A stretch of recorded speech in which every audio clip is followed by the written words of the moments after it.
নবীজির সাহাবারা সবাই ভাবছে আপনার মসজিদে নববীতে সবাই বসে আছে, আল্লাহর নবীজি ভাবছে বক্তব্য দিয়েছিলেন খাজুর গাছে পিঠ লাগিয়ে। বাবা আল্লাহর নবীজির সাহাবা আনাস বিন মালিক রাদিয়াল্লাহু তাআলা আনহু নবীজির কাছে যাওয়ার পর সালাম দিলেন, আসসালামু আলাইকা ইয়া রাসূলুল্লাহ ইয়া হাবিবাল্লাহ। আল্লাহর নবীজি সালামের উত্তর দিলেন। আনাস বিন মালিক রাদিয়াল্লাহু তাআলা আনহু বাবা মাথায় করে মিম্বারটা নিয়ে যাচ্ছেন, সাহাবারা ভাবছে হতবাক হয়েছে আছে। আল্লাহর নবীজি তাকে দেখছেন ব্যাপার কি, এই সাহাবা কেন এটা মাথায় করে নিয়ে আসতেছে। আল্লাহর নবীর পাশে ভাবজি দিয়ে দিলেন, নবীকে বললেন হুজুর আর কষ্ট পাওয়ার সময় নাই, নবী আর কাঁদবেন না, নবী আর দাঁড়িয়ে কষ্ট করে বক্তব্য দিবেন না। ও রাসূল শুনেন, এই মিম্বারে বসে আপনি বক্তব্য দেন। আল্লাহ রাসূলের সাহাবারা ভাবজি সময় তাকিয়ে আছেন, সারা পৃথিবীর দরদি নবী জনাবে মুহাম্মদ রাসূলুল্লাহ সাল্লাল্লাহু তাআলা আলাইহি ওয়াসাল্লাম নবী আমার তাকে দেখলেন তিনটা ধাপে বিশিষ্ট রয়েছে।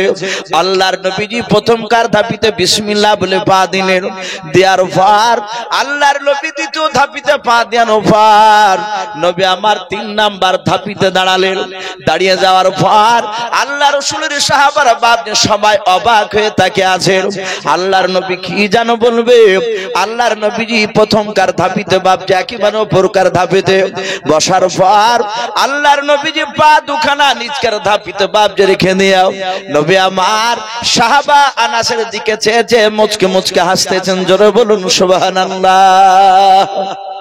সাহাবায়ে কেরামরা সকলেই আপনার চিন্তা করছেন, আহারে আনাস এত ভাগ্যবান সাহাবা যে আল্লাহ রাসূল তার বসার কাঠ এই যে মিম্বার দিয়েছে, এ সারা পৃথিবীর রাসূল দাঁড়িয়ে নয় বসে সাহাবার দিকে তাকাচ্ছেন আর মুচকে মুচকে হাসছে।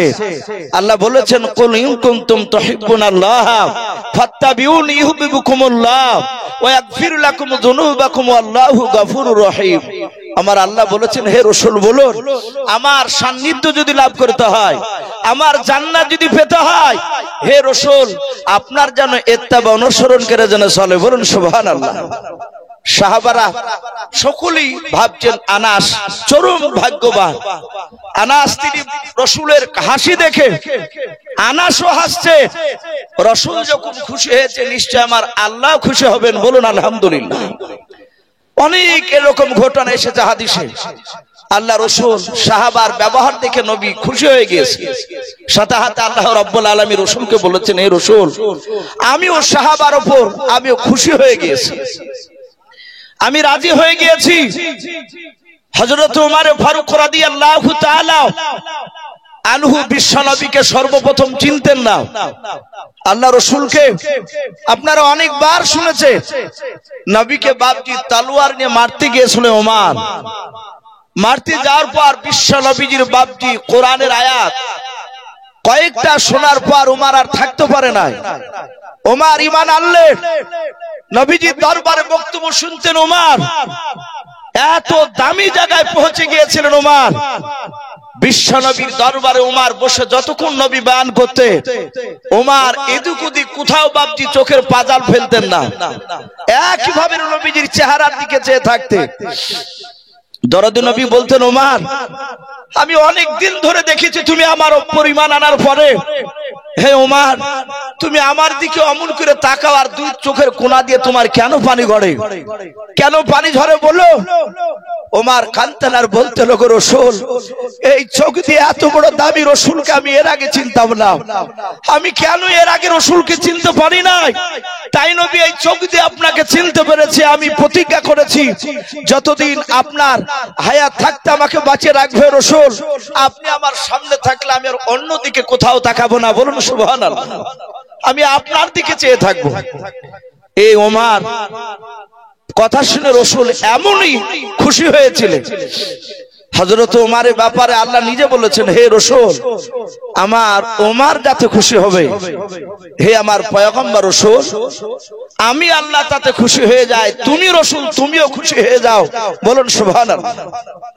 এত দামি সেই রাসূল নবী যার দিকে তাকিয়ে বাপজি হাসবে, যার মাথা হাত বুলাবে, তার বাপজি কপাল খুলে গেল। আল্লাহর নবী জনাবে মুহাম্মদ রাসূলুল্লাহ সাল্লাল্লাহু তাআলা আলাইহি ওয়াসাল্লামের বাপজি সেই ঘটনা আমি আলোচনা করছিলাম। সেই মিম্বার খাজুর গাছ বাপজি কেঁদেছিল। আমার ওই পুরা ঘটনাটা বলার উদ্দেশ্যটা নয়, নবীর সাহাবারা নবীকে কতটা ভালোবাসতে। এই আল্লাহ রাসূল মসজিদে নববীতে বাপজি মিম্বারে বসে বক্তব্য রাখছিলেন।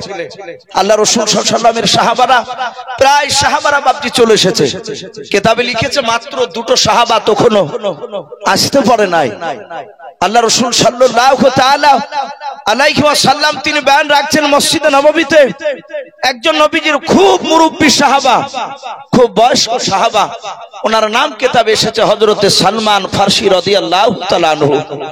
এই সালমান ফারসি রাদিয়াল্লাহু তাআলা আনহু তিনি মসজিদে নববীতে যাচ্ছিলেন নবীজির বাপজি কথা শোনার জন্য। কিতাবে এসেছে আল্লাহ রাসূলের আরেকজন সাহাবা, আমরা হয়তো অনেকে নাম শুনেছি ওনার নাম হযরত উরাইকা রাদিয়াল্লাহু তাআলা আনহু। ভাই একটু নামটা বলেন, কি নাম বললাম? শেষকার সাহাবা হযরতে উরাইকা, একটু নামটা মনে রাখবেন ভাই। আমরা অনেকে নবীর নাম সঠিকভাবে নিতে জানি নাই। অনেক টুপিওয়ালা দাড়িওয়ালা অনেক বাপজি লোক নবীদের নাম নেয়, দেখেন বলে মুসা, ঈসা, ইদ্রিস, জাকারিয়া। ওর বলার ভঙ্গিমা দেখে মনে হয় যে তার মামায় তো ফুফায় তো ভাইয়ের নাম করছে। ইদ্রিস শুধু নবী নয়, শুধু ইদ্রিস বলে যদি ছেড়ে দেন, মুসা বলে যদি ছেড়ে দেন, আপনার আমলনামা থেকে 1000টা নেকি কেটে দেওয়া হবে। আর আপনি ওই জায়গায় যদি আপনি বলেন হযরতে মুসা আলাইহিস সালাম, হযরত ইদ্রিস নবী আলাইহিস সালাম, পূর্ণাঙ্গ নাম যদি আপনি নেন সাহাবা কিংবা নবী রাসূলদের, আপনার 1000টা গুনাহকে maaf করে দিয়ে আল্লাহ ওই জায়গায় 1000টা নেকি লিখে দিবেন। বলুন সুবহানাল্লাহ। মহব্বতে বাপজির নাম বলা দরকার। হযরত উরাইকা রাদিয়াল্লাহু তাআলা আনহু তিনিও যাচ্ছিলেন। সাহাবা সালমান বলে আমি পেছনে, আর উরাইকা তিনি আগে আগে যাচ্ছিলেন। আল্লাহ রাসূল সাল্লাল্লাহু আলাইহি ওয়াসাল্লামের মসজিদে নববীতে পৌঁছানো প্রায় 50 থেকে 60 হাত দূরে সালমান বলছেন আমরা ছিলাম। উরাইকা আগে আগে যাচ্ছেন, আমি সালমান পেছনে পেছনে যাচ্ছি। সালমান ফারসি রাদিয়াল্লাহু তাআলা আনহু হঠাৎ করে সালমান বলেন আমি দেখলাম উরাইকা রাস্তা দিয়ে যেতে যেতে হঠাৎ করে একটা জায়গায় বাপজি তিনি বসে পড়লেন। রাস্তাতে অমনি বসে গিয়েছে। আল্লাহ রাসূলের সাহাবা সালমান ফারসি রাদিয়াল্লাহু তাআলা আনহু তিনি মনে মনে চিন্তা করছেন ব্যাপারটা কি। সালমান ফারসি রাদিয়াল্লাহু তাআলা আনহু তিনি যেতে যেতে হঠাৎ করে বসলেন কেন? আপনারা যদি এই গোকুল চক মাদ্রাসায় এই গ্রামে যে বাপজি জালসা শুনতে আসছে, অনেক সময় 3-4 জনা দল বেঁধে সাইকেল আসে না, অনেকে হেঁটে আসে। এই 4-5 জনের মধ্যে থেকে যদি একটা লোক যদি হঠাৎ করে বসে যায়, আমরা ভাববো যে লোকটার হলো কি। আমরা জিজ্ঞাসা করবো তো যে ভাই হলো কি তোমার? পেটে ব্যথা হলো না, মাথা ঘুরলো না, মাথা যন্ত্রণা করছে? সালমান ফারসি বলে আমি দেখলাম উরাইকা আমার আগে ছিল, আমি তার পেছনে ছিলাম। উরাইকা হঠাৎ করে দেখলাম তিনি বসে পড়লেন। সালমান ফারসি কাছে যাওয়ার পরে উনি সালাম দিলেন। বলুন আলহামদুলিল্লাহ। সাহাবাদের প্রথম নাম্বার সবচেয়ে বেশি আমল ছিল, তারা মানুষকে দেখলে সালাম দেওয়া দিয়ে করতে। আমাদের এই রেওয়াজ বাপজি প্রথা নাই। আলেম ওলামাকে দেখলে সালাম দিই, আলেম বাদ দিয়ে অন্য লোক হলে সালাম আমরা অনেকে দিই না। আবার যদিও আলেমে দিই, দেখবেন আমাদের আমল বাপ বেটাই বাড়ির কাজকার লোক সালাম দেওয়া দিই নাই। এরকম আছে কি নাই? কথা বলে লজ্জা করি, বলে চাচা সালাম দিলেন না, বলে বাপ তোমাকে সালাম দিতে লজ্জা লাগে। অনেক আলেম বাপজি বাপ বেটা তো দেয় না। আমাদের সুরুলিয়া মাদ্রাসার প্রধান শিক্ষক যে বাদরুল আলম সাহেব এর আগে ছিলেন, উনি বলছিলেন বাবা বাপ বেটাতে যদি সালাম দিতে না পারিস তাহলে আলেম পড়িয়ে লাভ নাই। বাড়িতে ছাগল গরু আছে, ঘাস কাটিয়ে বেড়াবে। তুই মওলানা পাস করবি আর বাপকে সালাম দিবি না? এরকম আছে কি নাই? কথা বলেন। অনেকে নাই। আমি অনেক আলেমকে দেখেছি বাপ বেটা সালাম দেওয়া দিয়ে হয় না। বাপ বেটায় দাঁড়িয়ে নামাজ পড়তে লজ্জা লাগে। মসজিদে যেতে না পারলে বাড়িতে যদি বলে যে বেটা তুমি তো আলেম, তাহলে বাপ বেটাতে একসাথে জামাত করে নামাজ পড়েলি, তখন আবার অনেক সময় বললে বাচ্চাতে আলেম হওয়ার পরে যে বাপ পাশাপাশি ও ঘরে আপনি পড়ার অসুবিধা নাই, লজ্জা করলে চলবে না, যেখানে রসুল খুশি হবে, আল্লাহ রসুল যেটা করতে বলেছেন সেটা আমরা করব। বলুন ইনশাআল্লাহ, একটু জোরে বলুন ইনশাআল্লাহ। আজ তাকাতাকি করবেন না ভাই। আজ অনেক জায়গাতে বাপজি দেখা যাচ্ছে টুপিতে দেখে সালাম দিচ্ছে, টুপি। কিছু মনে করবেন, আমি কথাটা কিছুদিন আগে বলেছিলাম, আমাদের এলাকা একটি জায়গায় আমি জালসায় যাচ্ছি আর দেখছি রাস্তা ধারে বাপজি লোক অনেকে দাঁড়িয়ে। এটা গর্ব করা নয়, আপনাদের দোয়ায় যেই গ্রামে বাপজি ঢুকছি মানুষ অনেকে চিনে, তারা দেখি বাপজি দূর থেকে তারা বলে ওই যে ইউসুফ সাহেব যাচ্ছে। তা আমি ওখানে দেখছি 3টা মাওলানা দাঁড়িয়ে আছে। আমি কথাটা কেন বলছি দেখেন, সব অনেকগুলো ইউটিউব হচ্ছে, লাইভে সব দেখছে। আমি দেখতে চাই শেষে আলেমরা আমার বক্তব্যগুলো একটু শুনো, কেন আমাদের মধ্যে ফিতনা থাকবে। তারা 3 জন আলেম।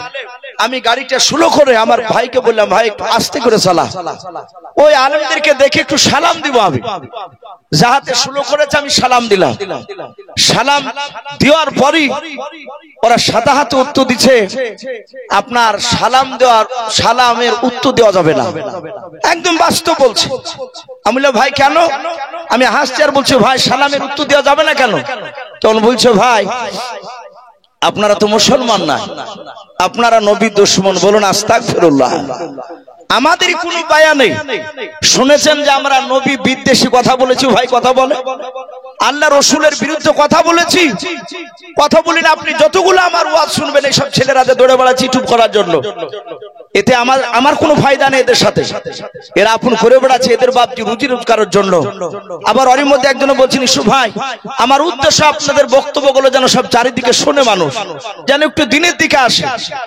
তারা বাপজি এইরকম ভাবে তারা সেই সময় আমি ওদেরকে ওরা বলে যে হুজুর আপনার বক্তব্যের মধ্যে কোন নবীর দুশমনের কথা তো শোনা যায় না। হ্যাঁ, আমি নবীর দুশমন যারা তাদের কথা বলি। আমি সাতাহাতে গিয়ে ওই জাল সাথে গিয়ে বলেছিলাম, বলে কেন অপরাধ এই জাল টুপি আর এই রুমাল দেখলে আমি উলামে দেওবন্দ, এই জন্য বাপজি বলছে এরা নবীর দুশমন। সালাম দেয় নাই। আমি আপনাদেরকে অনুরোধ করব টুপি দেখবো না, আমরা দেখবো সে মুসলিম কিনা। বলুন আলহামদুলিল্লাহ। সে নাভির ওপরে হাত বাঁধুক আর নাভির নিচে হাত বাঁধুক, এ নিয়ে ঝামেলা করার সময় নাই ভাই। এখন আমাদের দেওয়ালে পিঠ থেকে গিয়েছে। আজ ফিলিস্তিনে ইহুদি কুত্তার বাচ্চারা যে আপনার ওই ইসরায়েল এই জানোয়াররা যে মুসলমানদেরকে মারছে বাপজি, ওরা বেরেলি দেইবন্দি এ দেখে মারে নাই, তাদের অপরাধ শুধু মুসলমান ঘরে জন্ম নেওয়া, এটাই হচ্ছে অপরাধ। গত কয়েকদিন আগে বাপজি একটা খবর বেরিয়েছে, ফিলিস্তিনের বাপজি একটা যুবক ছেলেকে নয় বাচ্চা ছেলেকে ধরে নিয়ে গিয়েছে। ওরা জায়গা জায়গা দখল করে ক্যাম্প বসিয়েছে ইসরায়েলের লোকেরা। তো সেই ছেলেটার আব্বা এসে বলছে, বাড়িতে কাঁদাকাটি করছে যে আমার বেটা নিয়ে চলে গিয়েছে। সে লোকটা দৌড়লো, ক্যাম্পে যাওয়ার পর বলছে যে আমার ছেলেকে নিয়ে এসেছে, যদি আমার ছেলেকে মেরে ফেলে তাহলে আমার ছেলের লাশটা দেন, আমি দিয়ে গিয়ে একটু কবর দেব। ইহুদি কুত্তার বাচ্চা ইসরায়েলরা, এই জানোয়াররাও।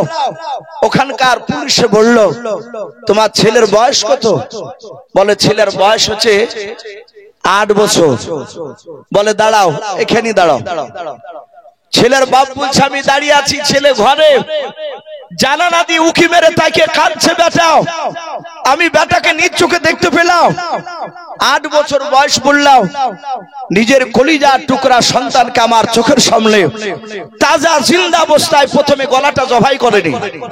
ছেলেটার শরীর থেকে বাপজি গোশতকে ধারালো অস্ত্র দিয়ে একদম গরুর ট্যাং যেমন ঝুলে রাখা হয়, যারা কষায় গরু জবাই করে, ট্যাংটাকে বাপজি ঝুলে রেখে যখন আপনার চাকু দিয়ে ছিলে, ছেলেটার আব্বা বলছে আমার চোখের সামনে আমার জিন্দা ছেলেকে চাকু দিয়ে বাপজি ছিলতে শুরু করলো। ছিলে ছিলে হাড় থেকে গোশতকে আলাদা করলো। ছেলে চিৎকার করতে করতে ছেলে ওখানে মারা গেল। সেই জানোয়াররা চোখের সামনে কম্পিউটারে 16 কেজি গোশত ওজন করে বস্তায় ভরে দিয়ে বলল যা তোর ছেলেকে নিয়ে গিয়ে দাফন করগা। ভাবতে পারেন মুসলিমদের পরিস্থিতি কোথায় গিয়ে দাঁড়িয়েছে। আর আমরা কেন আজকে বেরিলি দেয় বন্দি? আজ ফারাজে হানাফি নিয়ে কেন আমরা আজকে ঝামেলা করব? ভাই আমরা সকলেই কলমাওয়ালা ভাই। আজ আমরা যাকে দেখবো যে ইনি মুসলিম, সে নাভির উপরে হাত বাঁধুক, নিচে বাঁধুক, এসব ঝামেলা করার এখন আর সময় নাই। আমরা ভাই দেখলি তাদেরকে সালাম দিব, বলুন ইনশাআল্লাহ, বলুন ইনশাআল্লাহ। এটা সাহাবাদের সবচেয়ে বড় আমল ছিল। সাহাবারা বাপটি দেখলি তারা প্রথমে সালাম দিতেন।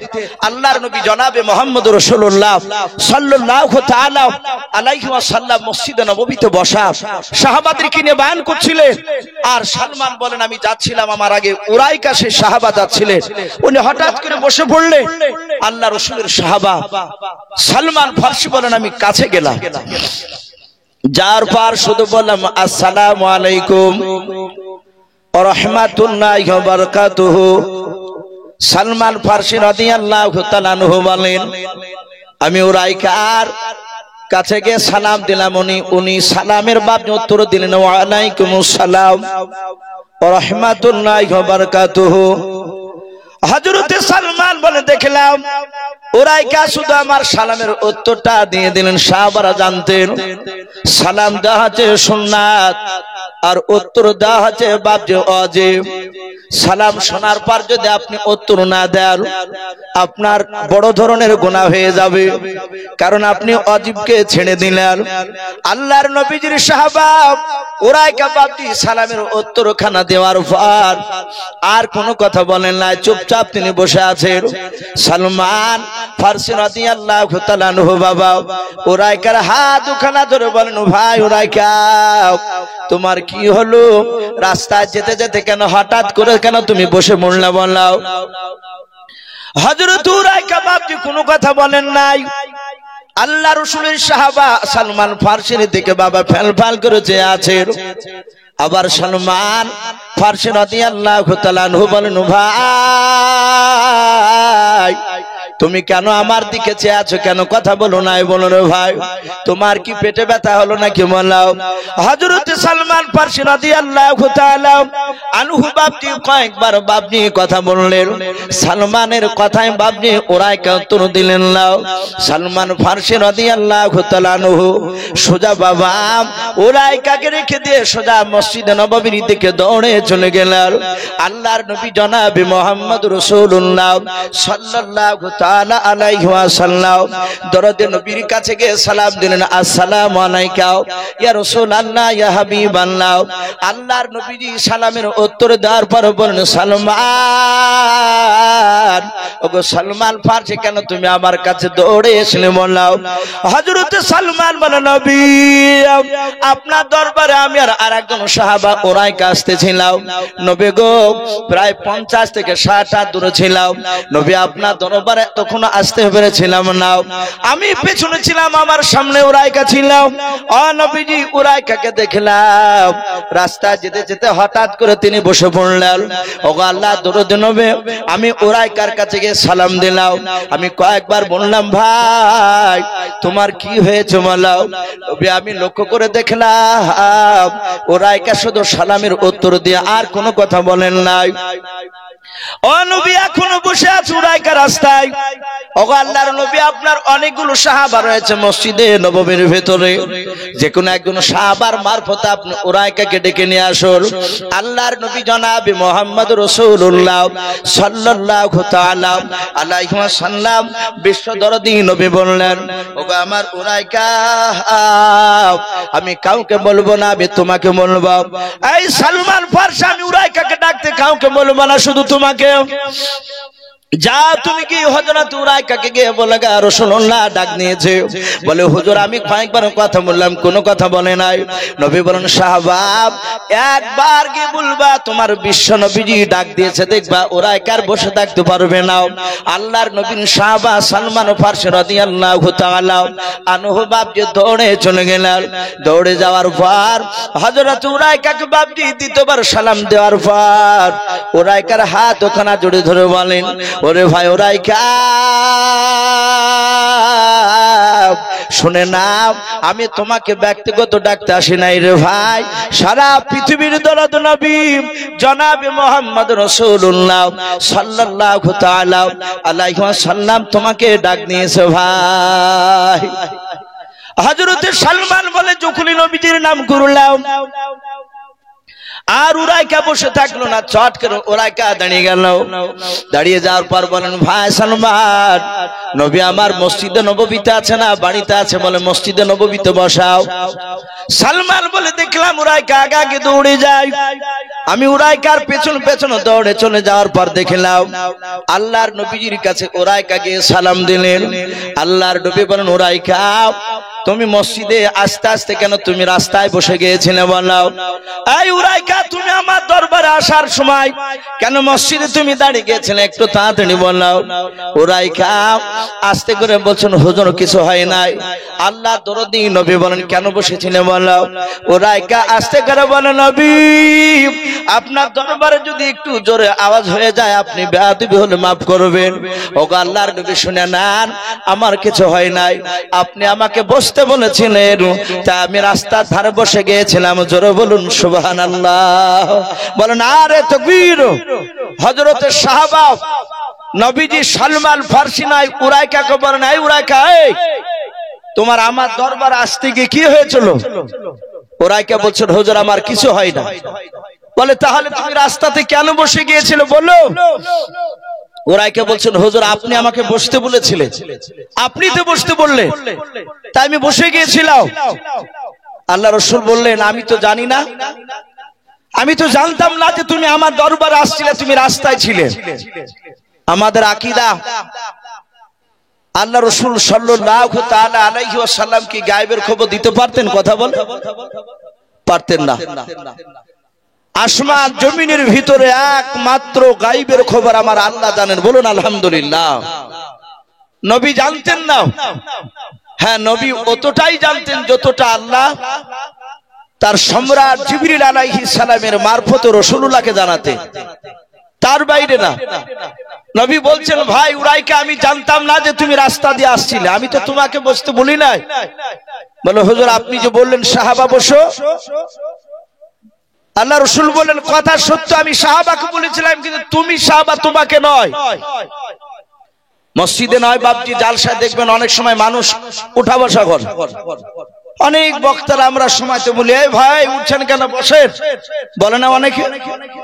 আল্লাহ রাসূলের সাহাবার মধ্যে থেকে একজন সাহাবা একটু দাঁড়িয়েছিলেন ওই মসজিদে নববীতে, আর আল্লাহর নবী বলেন এই সাহাবা বসো।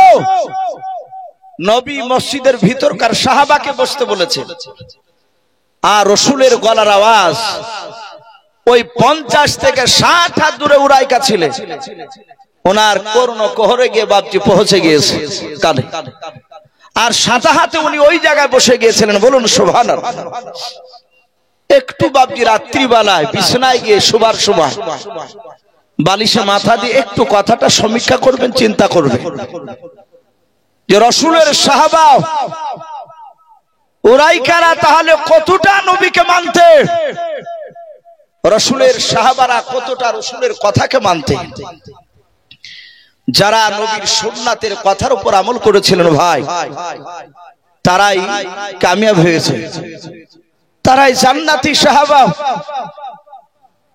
আল্লাহ রাসূল সাল্লাল্লাহু তাআলা আলাইহি ওয়াসাল্লামের সাহাবার নামের পরে রাদিয়াল্লাহু তাআলা আনহু বলে না।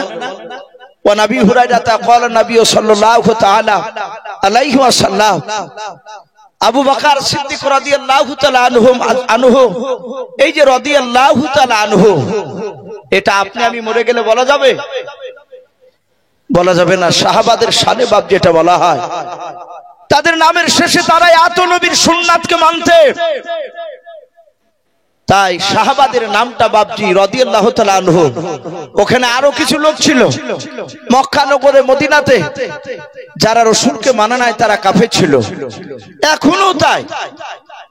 এখনো বাপজি যারা রাসূলের সুন্নাতের উপর আমল করবে না তারা বেঈমান, নবীর কথাকে যারা মানবে না তারা এখনো কাফির হবে যদি রাসূলের কথার উপর যদি ঈমান আনতে পারে। ভাই আমি আপনাদেরকে অনুরোধ করব, সারা রাত শোনার নামটা ঈমান নয়, অল্প শোনেন আর আমল করি বেশি। আমরা আমল যদি না করি বাপজি, মৃত্যুর পর যে কত ভয়ঙ্কর, শুধু মৃত্যু হতে দেরি, কবরে গেলি বাপজি বুঝতে পারা যাবে। ওলামারা হাদিসের কথাগুলো তারা বলতো, সত্যি সত্য তখন আমরা মানতাম না। রসুলকে শুধু মৌখিক, শুধু নবীকে ভালোবাসি এতটুকু শুধু লোকের সামনে যদি বলে বেড়ান, চায়ের দোকানে বলেন, কোন জায়গা থেকে বলছেন আমি নবীকে ভালোবাসি, এ মুখে বললে বাপজি এটা ভালোবাসার প্রমাণ হয় না। যতক্ষণ পর্যন্ত আপনার রসুলের সুন্নাতের উপর প্রতিটা আমল না হবে, স্বামী মাওলানা ইউসুফি হই না কেন, আর মুফতি সাহেবই হন না কেন, আর আপনি হন না কেন, কিয়ামতের ময়দানে বক্তা মুফতি দেখে জান্নাত দিবেন না আল্লাহ। আল্লাহ রাব্বুল আলামিন জান্নাত দিবেন তাদের আমল খানা দেখে। বলুন আলহামদুলিল্লাহ। আমল যার ভালো, যার অন্তর ভালো, সে যাবে যে বাপজি হাসতে হাসতে জান্নাত। আমি প্রতিটা বাপজি ভাইকে অনুরোধ করব, রাসূলের সুন্নাতকে ভালোবাসতে শিখি আমরা। আল্লাহ রসুলের সাহাবা নয়, আমরা জানি যে রসুলুল্লাহর আব্বারা টোটাল ভাই ছিল বাপজি কজন, একটু জোরে বলেন তো, নবীর আব্বারা ভাই কটা ছিল শোনেন নাই? 10টা। কটা বললাম? নবীজির আপন আব্বা আব্দুল্লাহরা তার ভাই ছিল 10টা। তার মধ্যে থেকে একটা রসুলের চাচা ছিল, তার নাম ছিল আবু তালিব। এই আবু তালিব লোকটা জান্নাতি না জাহান্নামী ভাই একটু জোরে বলেন তো? এই আবু তালিব জাহান্নামী, কিন্তু ওনার জীবনী পড়ে দেখা যায়, সিরাতে হালবিয়া বলে একটি কিতাব আমাদের উলামায়ে দেওবন্দে লেখা, অনেক বাপজি নবীজির সিরাতের বই লেখা আছে। আবু তালিব বিশ্ব নবীকে কেমন ভালোবাসতে। সম্মানিত ভাইরা আমার, বাবা জীবনেরা, আল্লাহ রসুলের চাচা আবু তালিব জাহান্নামী হয়েছিলেন, কিন্তু রসুলুল্লাহকে তিনি ভালোবাসা কম করেছিলেন না, নবীকে ভালোবাসতে। কিতাবে লিখেছে আল্লাহ রাসূল সাল্লাল্লাহু তাআলা আলাইহি ওয়াসাল্লাম যখন প্রথম জামানায় কলমার দাওয়াত দিতে লাগলে, আল্লাহ রাসূলের কথা সবাই মানেনি। আবু জাহেল, উতবা, সাইবা, আবু সুফিয়ান, আবু লাহাব, এরা নবীজির শুরু জামানায় তারা একেবারে রাসূলের বিরোধিতা শুরু করেছিল। এবং আবু জাহেল মৃত্যু পর্যন্ত নবীজির বিরোধিতা করে গিয়েছে। আবু লাহাব, উতবা, সাইবা এরা কিতাবে লিখেছে আল্লাহ রাসূল বাপজি নবুয়ত প্রাপ্ত হওয়ার পরে একেবারে 14 দিনকার দিন, ভাই একটু কান লাগাবে, নবীজি কলেমার দাওয়াত দিতে লাগলেন। 14 দিন ধরে দেওয়া হয়েছে। 14 দিনকার দিন মক্কার চৌরাস্তার মোড়ে আল্লাহ রাসূল সাল্লাল্লাহু আলাইহি ওয়াসাল্লাম তিনি 10-12টা লোককে কলেমার কথা শোনাচ্ছেন, জান্নাত জাহান্নামের কথা শোনাচ্ছেন। তারা কিন্তু খুব প্রভাবশালী ব্যক্তি ছিল না, ওই 10-12 জন, তারা গরীব শ্রেণীর মানুষ। আল্লাহ রাসূল তাদেরকে আলোচনা করছিলেন, নবীজির মিষ্টি বয়ান তারা মন দিয়ে শুনছিল। হঠাৎ করে দেখছে বেঈমান আবু জাহেল, উতবা, সাইবা, উতবা, উতাইবা, এই সব জানোয়াররা, কুখ্যাত বাপজি কাফের, মক্কার সেই সময় তাবুর নেতা, এরা দল বেঁধে যে দেখছে সে মুহাম্মদ সাল্লাল্লাহু আলাইহি ওয়াসাল্লাম, এই তো জান্নাত জাহান্নামের কথা শোনাচ্ছে, আমাদের বাপ দাদা ধর্মের বিরুদ্ধে কথা বলছে। আবু জাহেল যাওয়ার পরই অমনি ডাক দিয়ে বলে, এই ভাতিজা, এই। আল্লাহ রাসূল এভাবে তাকে বললেন, চাচা কি হলো? আবু জাহেল চোখ দুটো লাল করে মোটা মোটা করে সবাই মিলে রুখে গিয়ে আবু জাহেল বিশ্ব নবীর এইভাবে কলার খানাকে বাপজি ধরলো, যাবা কলারটা ধরে ডাক দিয়ে বলে, এই আব্দুল্লাহর সন্তান, তোকে এতদিন আলাবিল বলতাম, সত্যবাদী বলতাম, ভালো বলতাম, শোন আজ 14 দিন থেকে তুই নতুন দিনের দাওয়াত দিছিস, আমাদের বাপ দাদা ধর্মের বিরুদ্ধে কথা বলছিস। শোন, আজ তোকে সাবধান করে দিচ্ছে, আগামী কাল থেকে যেন কলমার দাওয়াত আর দিবি না। আল্লাহ রাসূল সাল্লাল্লাহু তাআলা আলাইহি ওয়াসাল্লামের শুধু কলারটা বাপজি ধরলো তা নয়, আল্লাহ রাসূলের গলায় এইভাবে আবু জাহেল হাতখানা ধরলো, গলায় হাত দিয়ে ধাক্কা দিয়ে বাপজি আপনার ফেলে দিল রাসূলকে। আহারে, যে রাসূল দুনিয়ার বুকে বাপজি রাস্তা দিয়ে, যে রাস্তাটা দিয়ে একবার হাঁটতে, শামাইলে তিরমিজি শরীফে এসেছে, নবী আমার একবার যে রাস্তা দিয়ে হাঁটতে, ওই রাস্তায় 14 দিন ধরে না হাঁটলে ওই রাস্তাতে নবুয়ত খুশবু পাওয়া যেত। বলুন সুবহানাল্লাহ। শুধু তাই নয়, নবী আমার যতবার দুনিয়াতে হাসতেন আল্লাহ রাব্বুল আলামিন নবীজির সম্মানার্থে জান্নাতের মর্যাদা ততবারই বৃদ্ধি করতেন। বলুন সুবহানাল্লাহ। এত দামি নবী, আর সেই নবীকে বেঈমান আবু জেহেল গলায় ধাক্কা দিয়ে বাপজি এমন করে জোরে দিল, রাসূল হুড়মুড় করে পড়ে গেল। নবী পড়ে গিয়ে বলেন, চাচা আমি তো অন্যায় করি নাই, আমি এদেরকে জাহান্নামে যাবে, এদেরকে জাহান্নাম থেকে কি করে জান্নাতে যাবে সেই রাস্তা বলতে এসেছি, আর আপনি আমাকে গলায় ধাক্কা দিয়ে ফেলে দিলে। আবু জেহেল সবাই চিৎকার করে বলে, আর দ্বিতীয়বার আওয়াজ করলে তোকে এর চেয়ে বেশি আঘাত দেওয়া হবে, যা এখনই চলে যাও, আগামী কাল থেকে যেন কলমার দাওয়াত দিবি না। রাসূলকে ধাক্কা দিয়ে বাপজি বের করে দিল। কিতাবে লিখেছে ওই সময় রাসূলের আপন চাচা আবু তালিব, এই আবু তালিব কুরাইশ বংশের মক্কা নগরে উনিও একজন বড় মাপের নেতা, উনিও বড় নেতা, আবু জেহেলদের মতো তাবড় নেতা। আবু তালিব যাচ্ছেন তো দেখছেন সেই ওই নেতারা। আবু তালিব গিয়ে বলছেন, ভাই কি ব্যাপার, উতবা সাইবা, আবু সুফিয়ান, আবু লাহাব, এই আবু জাহাল কি ব্যাপার? সব নেতাগুলো এখানে, আমরা দু চারটা দেখেন পার্টির এক জায়গায় নেতা থাকলে আমরা বলি ভাই কি ব্যাপার, সব নেতা গেলে এখানে এক জায়গায় বলে একটা কাজে এসেছিলাম, চা খাচ্ছে। আবু জেহেলের পাশ থেকে উতবা বলল, আমরা এখানে ঘুরতে এসেছিলাম। আবু জেহেলের মনটা চরম ভারী। রাসূলের চাচা আবু তালিব বলল, ভাতিজা নয়, এই ভাই, এই আবু জেহেল তোমার মনটা ভারী কেন? আবু জেহেল মুখটা ভারী করে বলল, শুধু তোমার ভাতিজার জন্য বেঁচে গেল, এই কথা বলেছে। আবু তালিব বলল, ভাতিজা মানে কোন ভাতিজা? বলে, আবু তালিব তুমি এখানে কলা করছো, তুমি জানো না তোমার ভাতিজা মুহাম্মদ সাল্লাল্লাহু আলাইহি ওয়াসাল্লাম আব্দুল্লাহর ছেলে আজ 14 দিন থেকে আমাদের বাপ দাদার বিরুদ্ধে কথা বলছে, এই মক্কা নগরে এসেছিল এখানে, ওকে গলায় ধাক্কা দিয়ে বের করে দিয়েছে শুধু তোমার ভাতিজার জন্য, নালে ওখানে মারতে মারতে শেষ করে দিতাম এই জায়গায়। আবু তালিবকে বলল, তোমার ভাতিজাকে আজ রাতে গিয়ে বারণ করে দিও, যদি আগামী কাল থেকে কলমার দাওয়াত না দেওয়া বন্ধ করে, আমাদের বাপ দাদা ধর্মের বিরুদ্ধে কথা যদি বলে, তাহলে আমরা তোমার ভাতিজাকে মারতে বাধ্য হব, এ জাহাতে মারবো বলেছে। আর আবু তালিবের চোখ দিয়ে অমনি বাপজি পানি ঝরতে লাগলো, পানি চলে আসলো। আমার বিশ্ব নবীজির চাচা আবু তালিব বলল, ভাই কিছু মনে করো না, আমি আব্দুল্লাহকে দেখেছি, আমরা ব্যবসা করতে গিয়ে আমার আব্দুল্লাহর ছেলে মুহাম্মদ সাল্লাল্লাহু আলাইহি ওয়াসাল্লাম যখন তার মার পেটে 6 মাসের বাচ্চা ছিল, সিরিয়ায় ব্যবসা করতে গিয়ে মারা গিয়েছে। হে আবু জেহেল শুনে নাও, 6 বছর বয়সে সে মুহাম্মদ সাল্লাল্লাহু আলাইহি ওয়াসাল্লাম মা হারিয়ে ফেলেছে, বাপের আদর পায়নি। 8 বছর বয়সে আমার আব্বা জান আব্দুল মুত্তালিব মুহাম্মদ সাল্লাল্লাহু আলাইহি ওয়াসাল্লামের আপন দাদা তিনি ইন্তেকাল করেছেন।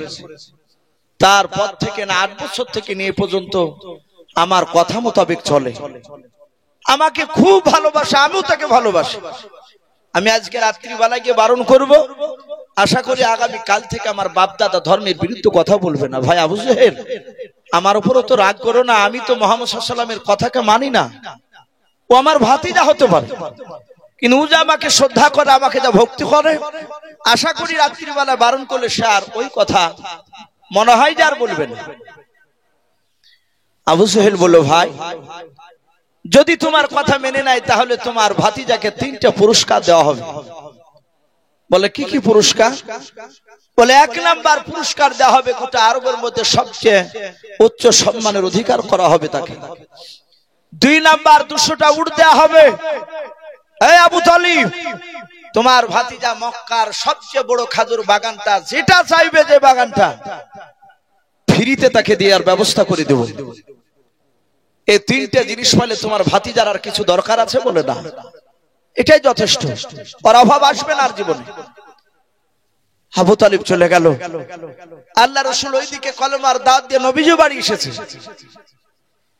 আবু তালিব 8 বছর থেকে নবীকে নিয়ে, 8 বছর বয়স থেকে নিয়ে রসুলের 25 বছর বয়সে আমরা জানি খাদিজার সাথে বিয়ে হয়েছিল। কথা সত্য না মিথ্যা বলে? খাদিজার তখন বয়স ছিল বাপজি মাত্র 40 বছর। আর আমার বিশ্বনবীর বয়স কত বললাম? 25 বছর। এই 25 বছর 8 বছর থেকে নিয়ে 25 বছর পর্যন্ত খাদিজার বিয়ে হওয়ার দিন পর্যন্ত আবু তালিব বলেন আমরা দুই বাব্বাটাতে একসঙ্গে খাবার খেতে বসতাম, একটা বাসন আল্লাহ রসুলকে দিয়ে একই বাসনে খাবার খেতাম। তাবলিগ ভাইয়েরা আসে না আপনাদের তাবলিগ জামা, এক একটা খানচায় দেখেন বড় বড় বাসনে 3-4 জনা করে বসে। কিছু মানুষের মুখে দাঁতে বাবজি ছিদল ভরা থাকে, তাও আমির সাহেবরা লজ্জা করে না, অনেকে কাছে ডাকে। এখন আবার কিছু কিছু তাবলিগ ভাই যাচ্ছে, রাগ করবেন না, তাবলিগকে আমিও শ্রদ্ধা করে ভালোবাসি।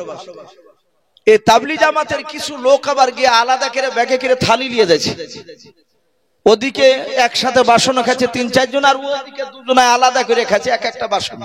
বলো ভাই কি ব্যাপার? বলো ভাই আমার রুচে না, এক জায়গায় বসে রুচছে না। হে তাবলিগ কাজে লাগবে, কথা বলেন ওদের।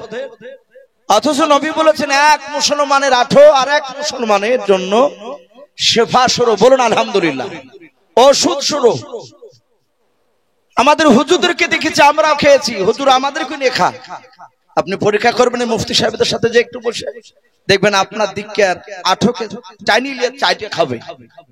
জানে যে এক মুসলমানের আঠো আরেক মুসলমান খালে সুখ থেকে বাপজি ভালো হয়, ওষুধে কাজে লেগেছে, শেফা বলা হয়েছে। আল্লাহ রসুলের বাপজি চাচা আবু তালিব বাড়ি থেকে তার বিবিকে বললো, বিবি একটা বাসনের 2 জনের খাবার সাজাও। আবু তালিবের বিবি বলল, বহুদিন তো একসঙ্গে 2 জনায় খাও না, আজকে হঠাৎ করে ব্যাপারটা কি? বলে ব্যাপার আছে, আমার ভাতিজাকে ডাকবো, ভাতিজাকে ডেকে খাওয়াবো। আল্লাহর নবী জনাবে মোহাম্মদ রাসূলুল্লাহ সাল্লাল্লাহু তাআলা আলাইহি ওয়াসাল্লাম নবী যে আবু তালিবের পাশের ঘরে আছেন। আবু তালিবের স্ত্রী বাপজি বাসনে খাবার যখন সাজিয়ে নিয়ে গিয়ে যখন দিয়ে দিলেন, আল্লাহর নবীর চাচা আবু তালিব ডাক দিয়ে বলেন, গো ভাতিজা কাছে এসো। আল্লাহর নবীজি কাছে গিয়ে বলেন, চাচা যে ডাকলেন? বলে হ্যাঁ। আল্লাহ রসুলের বাপজি চাচা আবু তালিব আল্লাহর নবীকে বাপজি খাবারের বাসনের কাছে বসতে বলে, নবী বসে বললেন। 2 জনাই চাচা ভাতিজা পাশাপাশি সামনাসামনি বসে আছেন, মাঝখানে থাল, খাবারের বাপজি বাসন খানা রাখা আছে। আল্লাহর নবীর চাচা আবু তালিব মনে মনে চিন্তা করেছেন, মহল্লা নবীজের চেহারার দিকে আবু তালিব তাকানোর পর চোখ দিয়ে বাপজি পানি টলমল করেছে। মনে মনে চিন্তা করেছেন, আরে আমার ভাতিজাকে বেঈমান আবু জেহেলরা মারতে চেয়েছে। আমার বিশ্বনবী বলেন, চাচা আবু তালিব মনে মনে ভাবছেন, আল্লাহ আমার ভাতিজাকে যদি আগে যদি বলি দে খাবার খাওয়ার আগে ওই মক্কার আবু জেহেলের লোকেরা আবু জেহেল তোমাকে মারতে চেয়েছে। আবু তালিব চিন্তা করলো, আমি খাবার খাওয়ার আগে যদি ভাতিজাকে যদি বলে দিই, আমার ভাতিজা হয়তো দুঃখ করে আর হয়তো খাবার খাবে না, আর আমার ভাতিজা যদি খাবার না খায় সারা রাত আমিও ঘুমাতে পারবো না। বলুন সুবহানাল্লাহ। কি ভালোবাসা! আমরা অনেক মানুষ ভাবছি এখান থেকে শিক্ষা নিতে জানি না। আমাদের এখানে অনেক সন্তান রয়েছে, অনেক মানুষ হয়তো আজ থাকতে পারেন বাব্বাটা জালসা শুনতে এসেছে, হয়তো মোটরসাইকেলে বেটাতে চালিয়ে নিয়ে এসেছে। আমাদের অনেক সন্তানরা ছেলেরা ভুল করে না, অনেক সময় ছেলের বাপ বকে, জনম দুঃখিনী সন্তানের মাকে ওই লোকটা তার স্ত্রীকে বলে যে ছেলেকে খাইতে দিবি না, বকে চলে যায়। মা থাকতে পারে না, সন্তান না খেয়ে থাকবে, এ মার সহ্য হয় না। পাশের বাড়ির বাপ যে আপনার যে কোনো গাছের গুড়িতে হয়তো বসে আছে ভয়ে, বাপের ভয়ে, মা চুরি করে বাপজি আঁচলে লুকিয়ে খাবার নিয়ে যে বেটাকে খাইয়ে দিয়ে আসে, বেটা না খেয়ে থাকবে। আর সেই সন্তান হতভাগারা বাপ মাকে বাপ যে আমরা চিনতে পারি না, বড় হওয়ার পর বাপ বুড়ি হয়ে গেলে বাপ আমাদের কাছে বিরাট বোঝা হয়ে যায়। বিরাট বোঝা হয়ে যায়। আমি লালগোলাতে বাপজি একটা জায়গায় জালসা করতে করতে যাহাতে পিতামাতার হক সম্বন্ধে বলতে বলেছি, যাহাতে আলোচনা করেছি, আর এরকম অনেক লোক বসেছিল। একটা ছেলে মানুষ, সে তার প্যান্ট পরা, প্যান্ট শার্ট পরে ধড়াম করে উঠে বলছে, হুজুর একটা কথা বলবো। তা বললাম, ভাই বলে। একদম বাস্তব বলছি। অমনি উঠে বলছে, আপনার বাপকে আপনি ভাদেন তো? একবারে সামনাসামনি একশের। তা বললাম, ভাই আপনার কি মনে হয়? আমার মনে হয় যে আপনি মনে হয় আপনার বাপ মাকে ভাদেন না। অনেক মানুষ একবারে ডাইরেক্ট বলছে, আপনার বাপকে ভাদেন তো, আর পিতামাতার ওয়াজ করছে। আমি বললাম, ভাই আমার বাড়ি তো সে দৌলতাবাদ ঘাসপুর, এসেছি লালগোলায়। আপনি তো আমার বাড়ির খবর জানেন না। আপনি আমাকে এতটুকু দেখছেন, মাথায় একটা রুমাল পাগড়ি বাঁধা আছে, এইভাবেই বলছি, আর এই গোল জামা গায়ে দিয়ে আছি। হয়তো ধারণা করতে পারেন বুজুর্গ, কিন্তু আপনি আমাকে বুজুর্গ এটা ভাবছেন না, ভাবারও দরকার না।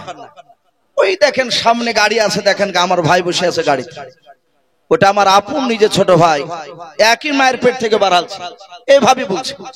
ওই ভাইটাকে যে বলেন গা যে ইউসুফ তোমার বড় ভাই, তো হ্যাঁ, ওর বাপ মাকে দেখে কিনা সেটা বলেন। যদি বলে ওই ভাই, কিংবা আপনি কাজই চলেন গ্রামে, প্রমাণ যদি করেন যে ইউসুফ সাহেব তার বাপ মাকে ভাদাই নাই, গাড়ি দিয়ে দিব, টাকা নাই, এখন এত বেশি নিয়ে আসে, দিয়ে দিব, আপনাকে কথা দিচ্ছি। স্টেজ থেকে সব বাপজি অনেক লোকই থামতে বললো, বলে হুজুর ওয়াজ করে ঘরে গেলাম। উনি সাথে হাতে গেলেন, যায় ভদ্রলোক আমাকে যে লোকের সামনে এরকম কথা বলেছে, আমি বুঝতে পেরেছি ও খুব রাগে কথাটা বলেছে।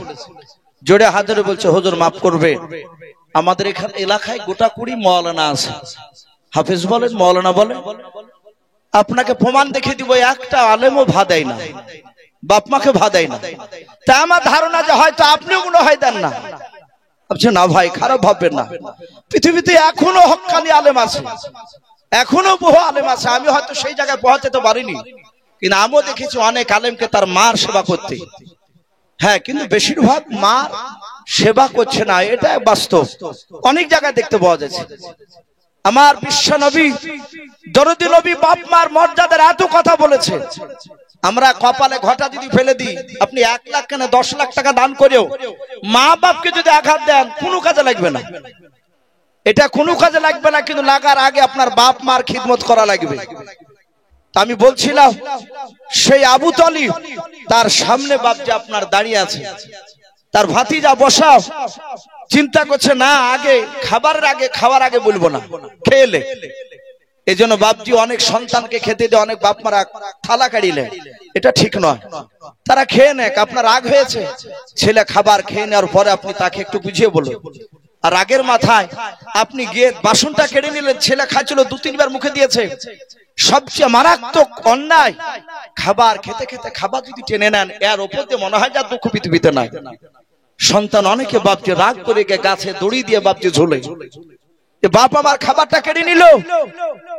আল্লাহ রাসূল সাল্লাল্লাহু আলাইহি ওয়াসাল্লামের চাচা চিন্তা করছে, আমি আগে বলবো না, শুধু বললে, ভাতিজাও খাবারটা তুমি আগে খাও। আল্লাহ দরদি নবী জনাবে মুহাম্মদ রাসূলুল্লাহ সাল্লাল্লাহু তাআলা আলাইহি ওয়াসাল্লাম, নবী আমার হাত ওখানে বাপজি জোড় করে বলেন, চাচা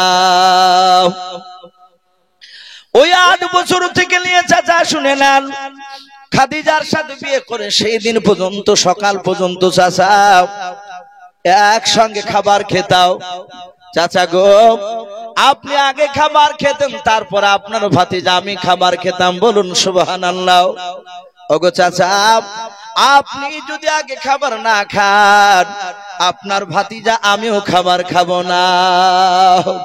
যাহাতে রাসূল এই কথা বাপজি বলেছেন, আবু তালিব বাপজার ধৈর্যের বাঁধ বাপজি ধরে রাখতে পারলেন না, তুমি ধৈর্যের বাঁধ ভেঙে দিও, আল্লাহর নবীকে বাপজি বুকের সাথে জড়িয়ে ধরেও, নবীর কপালে চুমা দিও, কাদার বলেন, বাবা তুমি এত ভালোবাসো আমাকে? বলে, হ্যাঁ চাচাও, আমার আব্বা জানকে আমি নিজ চোখে দেখতে পাই না, আব্বা বলে ডাকতে পাইনি রে চাচাও।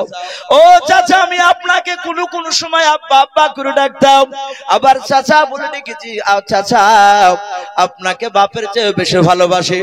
চাচা গো, আপনি আগে খাবার না খেলে আমি খাবার খেতে পারবো না। আবু তালিব বলল, ভাতিজা আর থাকতে পারলাম না। দিনের বেলায় মক্কা নগরে কি আবু জেহেলের সাথে দেখা হয়েছিল তোমার? বলো। আল্লাহর নবী বলেন, চাচা দেখা হয়েছিল। বলে কে কে ছিল? বলে উতবা, সাইবা, ওতাইবা আর আবু সুফিয়ান, আবু জেহেল, এরা সবাই ছিল। আল্লাহর রাসূল বলেন, চাচা আমি এমন কোন অন্যায় কথা বলি নাই। ও চাচা, মৃত্যুর পর কঠিন জাহান্নামের ঠিকানা আছে, জাহান্নামের জায়গা আছে, ওই জায়গা মানুষ আগুন সহ্য করতে পারবে না। ওগো চাচা, আমি তাই গোটা 10 লোককে আমি তাদেরকে শোনাছিলাম কথাগুলো। আর ওই সময় চাচা আবু জেহেল কোথা থেকে দৌড়ে এসে তারা তাদের বাহুতে বল ছিল, তারা দল সংখ্যায় অনেকগুলো ছিল। তাই চাচা আমার গলায় ধাক্কা দিয়ে তারা এমন করে ধাক্কা দিয়ে ফেলে দিল। চাচা এই দেখেন পড়ে গিয়ে আমার কপালটা একটু ফুলে গিয়েছে, লেগেছে। আল্লাহ রাসূলের চাচা আবু তালিব বাবা, আল্লাহ রাসূলের বাপজি কপাল ফোলা জায়গা আবু তালিব বাপজি মুখ থেকে থুতু বের করে দিয়াও নবীজের ব্যথা লাইগায় জায়গায় একটু বুলিয়ে দিলেন। বলো বাবা, তুমি চলে যাওয়ার পর আমি গিয়েছিলাম, আমার সাথে দেখা হয়েছিল রে বাবা। ওদের ভঙ্গিমা গানা দেখলাম, খুব ভালো লাগে নাই। ওদের চাউনি দেখলাম, চোখগুলো মোটা মোটা হয়েছে রে বাবা। মনে হয় তোমাকে আর বেঁচে রাখবে না, মারবে। ভাতিজা আমাকে বারণ করে দিয়েছে বলতে, আমি তোমার হাত ওখানে ধরে বলি, বাবা আগামী কাল থেকে যেন আর কলমার দাওয়াত তুমি দিবা না। শুনে না, আমাদের বাপ দাদা ধর্মের বিরুদ্ধে কথা বলবা না। আল্লাহর নবী জনাব মুহাম্মদ রাসূলুল্লাহ সাল্লাল্লাহু তাআলা আলাইহি ওয়াসাল্লাম বলেন, চাচা আর কিছু বলেছে? বলে হ্যাঁ বাবা। বলে কি বলেছে চাচা বলুন? বলে ভাতিজা শুনে নাও, যদি তুমি কলেমার দাওয়াত দেওয়া বন্ধ করে দাও তাহলে তোমাকে 3টে পুরস্কার দিবে। বলে কি চাচা?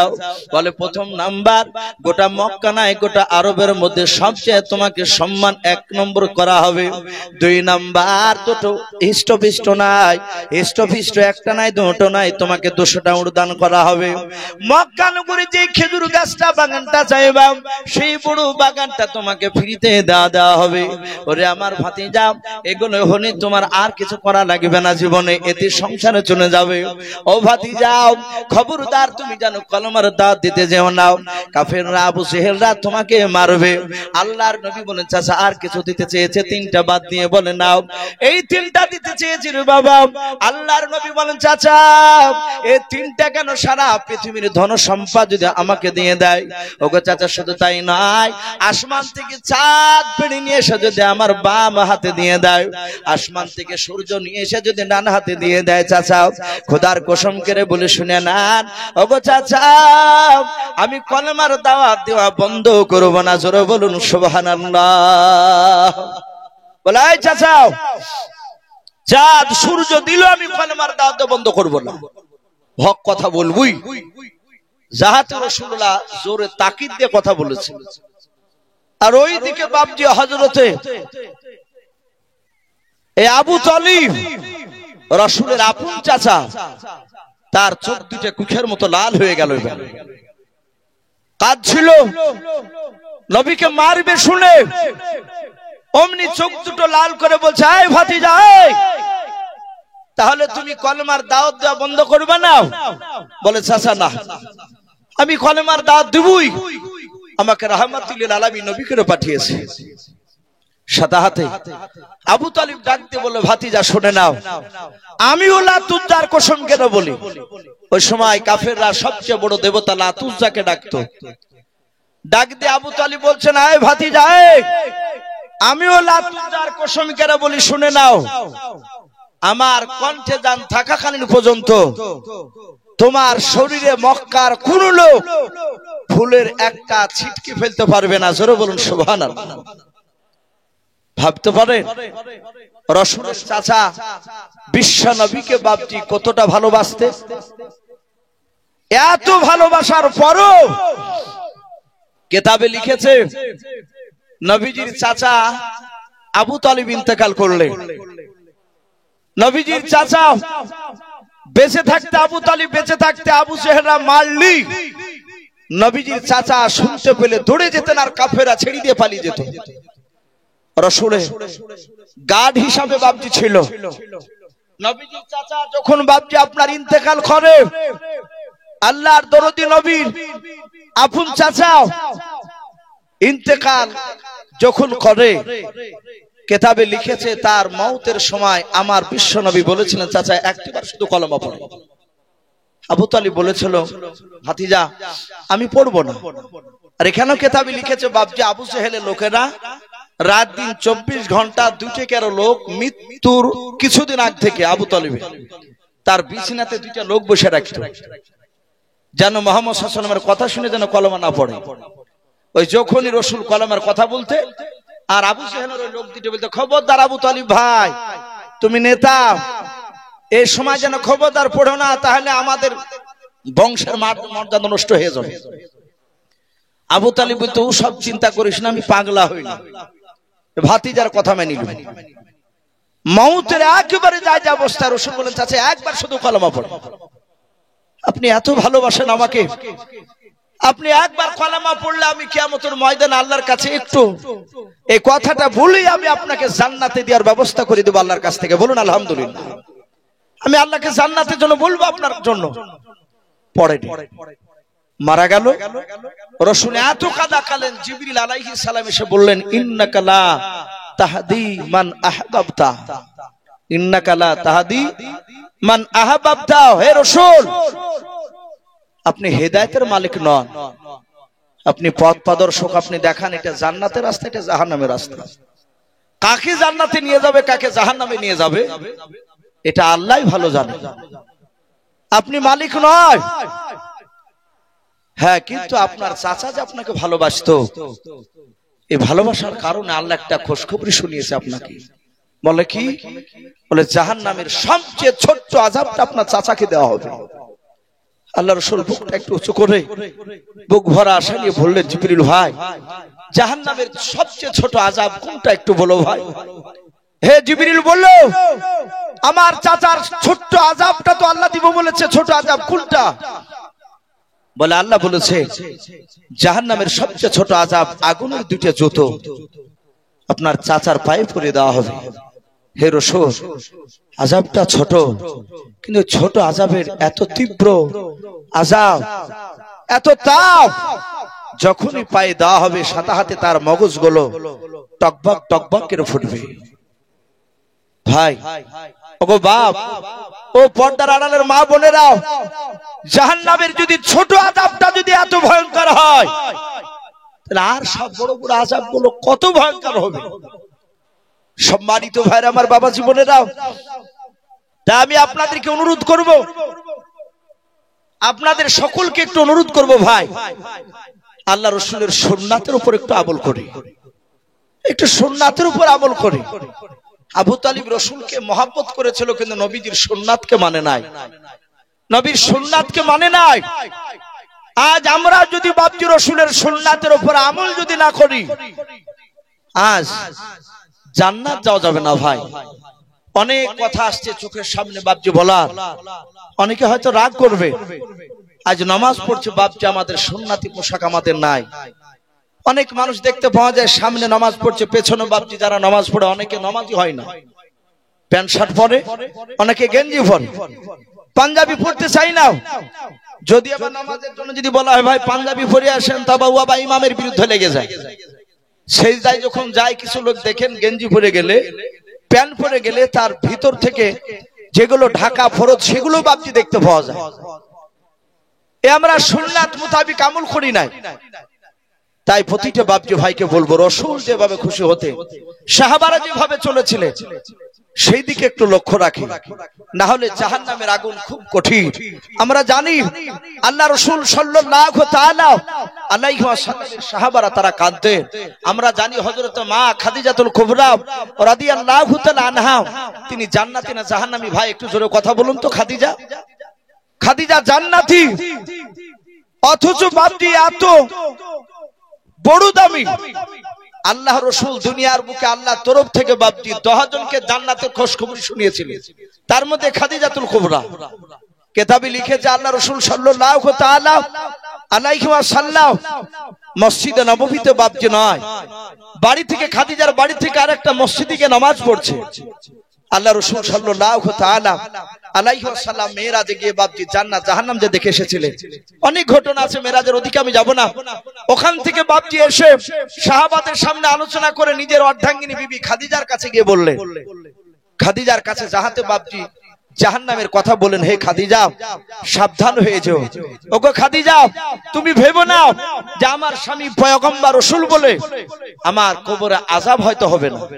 এই ভাই, অনেক মানুষ দেখেন চায়ের দোকানে বলে তার বংশ যদি একটা হাফেজ হয়ে যায়, যদি মৌলবি হয়ে যায়, তুমি বলবে ভাই ও নামাজ না পড়লে হবে, বংশ একটা মৌলবি করে ফেলাচ্ছে। এরকম অনেকে বলে না, অনেকেই বলে। এবারে এই কথার দিকে একটু কান লাগাবে। আল্লাহ রাসূল বলছেন, হে খাদিজা তুমি ভেবো না যে আমার স্বামী পয়গম্বর রাসূল বলে আমার হয়তো কবরে আযাব হবে না। খাদিজা সাবধান হয়ে যেও, আমি রাসূল যেভাবে চলতে বলবো সেইভাবে চলবা। আল্লাহ কোরআন পাকে যেভাবে চলতে বলেছে সেইভাবে চলা লাগবে তোমার। খাদিজার সামনে জাহান্নামের বয়ান সব শোনালে, চলে গেলে। আল্লাহর দরুদ রাসূল মসজিদে গিয়ে বাপজি সেজদায় পড়ে আছে। আর ওই সময় খাদিজাতুল কুবরা আগিনাতে বাড়ি উঠে এনে বসে, হঠাৎ করে তিনি কাঁদতে কাঁদতে তিনি অমনি হুড়মুড় করে বাপজি মাটিতে কাঁথে পড়ে গেলেন। আল্লাহ রাসূলের কলিজার টুকরা বিটি মা ফাতেমা যোহরা রাদিয়াল্লাহু তাআলা আনহা, রাসূলের ফাতেমাকে এত ভালোবাসতেন নবী। এই আল্লাহ রাসূলের কলিজার টুকরা বিটি ফাতেমা, যার ব্যাপারে নবী বলেছেন জান্নাতের নারীদের হচ্ছে আমার বিটি ফাতেমা যোহরা, তিনি সরদারনি, বলুন আলহামদুলিল্লাহ। এই ফাতেমা যোহরা রাদিয়াল্লাহু তাআলা আনহা, তিনি দেখলেন মা কাঁদতে কাঁদতে বেহুশে মাটিতে পড়ে গেল। আল্লাহ নবীজির কলিজার টুকরা বিটি ফাতেমা দৌড়ে গিয়ে বাপজি মা মা করে কাছে গেলেন। যার পর মা মা করে হাত ওখানে ধরে ডাকছেন, দেখছেন মার মুখে বাপজি সাড়া নাই, আওয়াজ নাই, খাদিজা নাই। ফাতেমা তাকে দেখে খাদিজার মুখ দিয়ে বাপজি ফেফড়া উঠে গিয়েছে। আল্লাহ রাসূলের কলিজার টুকরা বিটি ডান দিকে বাম দিকে তাকে দেখলেন কেউ নাই মা ছাড়াও। যায় আমার আব্বাকে ডেকে নিয়ে আসে। ফাতেমা জানতেন আব্বা বাড়িতে থাকলে বাজারে আড্ডা মারতেন না। আল্লাহর নবীজি বাপজি মসজিদে গিয়ে বেশি সময় কাটাতেন, তা বাদ বাকি বাপজি কলমার দাওয়াত দিতে যেতেন। আজ আমরা বাপজি মসজিদে সময় কম দিই, বাজার ঘাটে বাপজি আড্ডা বেশি লাগাই। আল্লাহর নবীজির বাপজি সাহাবা নয়, নবীজির কলিজা টুকরা বিটি ফাতেমা যোহরা রাদিয়াল্লাহু তাআলা আনহা চলে গেলেন মসজিদে। বাবা যার পর দেখছেন মসজিদে বাপজি তার আব্বা সেজদা আছে।